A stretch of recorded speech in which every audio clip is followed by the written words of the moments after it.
The iPhone Air delivers remarkable performance in a super thin and light design that's very durable. I especially like getting A19 Pro power in something this compact, but you have to make some trade-offs for the steep $1,000 price. You get only a single rear camera, which means no telephoto zoom, ultra-wide or macro shots. And while the Air's battery life is solid, it's a few hours behind the iPhone 17 Pro Max. The iPhone Air represents the first major shakeup to the iPhone family in years. The Air replaces the iPhone 16 Plus in Apple's lineup, but it really stands on its own as a completely new device. In fact, the iPhone Air really feels like a blueprint for the future as Apple nears the 20th anniversary of the original iPhone.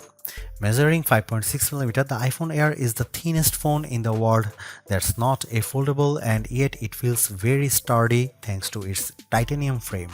I have literally tried to bend and break this handset and it stayed intact. The Air doesn't skimp on performance either, packing an A19 Pro chip for playing demanding games and taking advantage of Apple intelligence. So what's the catch with this super slim Air? There's only a single camera, and while the battery life is pretty solid for something this size, you get less endurance versus the iPhone 17 Pro models. But it might still be the best phone for you, depending on what you are looking for. Here is the pros and cons in my full iPhone Air review. The iPhone Air starts at $1,000 for 256GB of storage. That's $100 more than the iPhone 16 Plus, but Apple is betting that you will be willing to pay a premium for a phone that's this slim and portable. There is just one problem. The iPhone 17 Pro starts at $1,099, which is just $100 more for a phone with triple cameras, a bigger battery, and an A19 Pro chip with an extra GPU core and vapor chamber cooling for better sustained performance. So you should really think about whether this stunning design is worth it. The iPhone Air has a release date of September 19. The iPhone Air is so thin and light that you are worried for its safety when you see it from across the room, but you will feel reassured when you put it in your hands. Measuring just 5.64mm thin, the iPhone Air edges out the Samsung Galaxy S25 Edge for the thinnest phone we have tested. The Air is so thin, in fact, that you might forget it's in your front pocket. Well, the whole device isn't this thin. The plateau or camera bump runs across the top of the device and jutes out. At least it doesn't wobble on a table when you press down.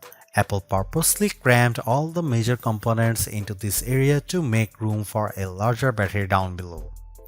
The iPhone Air comes in sky blue, cloud white, light gold, and black. Frankly, the black color makes the design look cheap and not as thin. I preferred the sky blue model I tested, which does a better job of showing off the Air's thin profile. Some have complained that the titanium frame is too shiny, but I don't agree. If you are worried about the durability for a phone this thin, I think you can rest easy. I saw a demo that simulated a band with 130 pounds of force, and the iPhone Air shrugged it off. To further fortify the iPhone Air, Apple equipped the phone with a Ceramic Shield 2 display with 3x the scratch resistance of the previous technology and the Ceramic Shield back that's 4x more crack resistant than glass. It is worth noting that the iPhone Air has a single speaker integrated into the earpieces compared to dual speakers for the iPhone 17 and 17 Pro series. During my testing, the Air's speakers got plenty loud when listening to Apple Music, but it did sound tiny at max volume. The iPhone Air features a single 48MP fusion camera with 2x optical quality zoom. No telephoto, no ultra-wide, but it is a pretty strong performer based on my testing. Just don't expect much more from the 10x digital zoom. The iPhone Air does bring some cool new camera features to the table that are also available on the iPhone 17, 17 Pro and 17 Pro Max. This includes an 18MP center stage front camera that leverages a square sensor to let you shoot landscape selfies without having to flip the phone in your hand. Here are some camera samples of the new iPhone Air.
I am torn about the iPhone Air as its remarkable piece of engineering.